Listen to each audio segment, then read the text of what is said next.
that there's only one really filthy thing in life, and that is regret. Probably the saying that I'm most passionate about is that time is limited and death is certain. And why do I feel so strongly about that? There's a number of reasons. When I was traveling as a 21-year-old in Italy, I went and saw the Renaissance art in Florence in the Uffizi Gallery, and I said to the guide, why in all of these paintings are these pictures of skulls and they have candles in them, and what's that about? What's the fetish with the skulls? And she said, you know, in the olden days, people understood that time was limited, and that skulls, an actual human skull, figured in many paintings to indicate that, you know, ashes to ashes, dust to dust, you better live now because you'll be dead soon. And so that burning candle was to represent your life.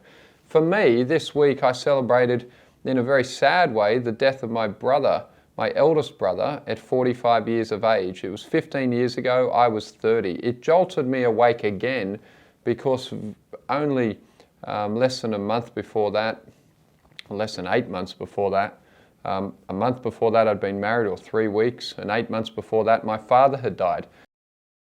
What I was getting a very early and hard lesson in was that a saying that I'd come up with at that point was that time is limited and death is certain. And I knew that there's only one really filthy thing in life, and that is regret. And that is that feeling that you should have, you could have, you would have taken that shot or asked that question or taken that action or done that thing if you'd actually been bold, if you'd actually had some courage.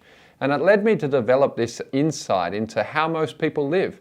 You see, most people live small, mean, and scared.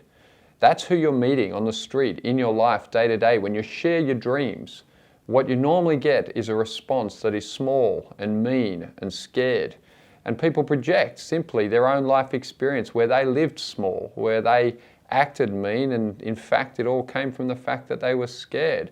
But once you work out, as I had as a young man of 22 when I'd lost a job and wrote a best-selling book, you can actually get up and do something. So I'd been go, go, go, really ever since I was 16, and I'd learned that you better get on with it. So when my brother Mark died, I recommitted to say what would happen if I died at 45. I am in fact 45 this year.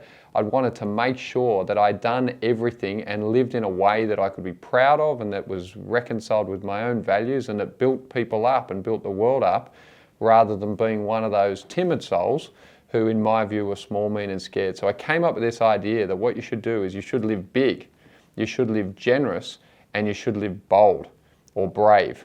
And that if you just kept those ideas, that you would live big, that you would be generous, and that you would be bold, that your life wouldn't be worse. And so when I look back now and I look forward, I daily recommit to this idea that time is limited, that death is certain, that regret is the only filthy outcome in life. It's the thing that you can't change and the thing that you wish you did.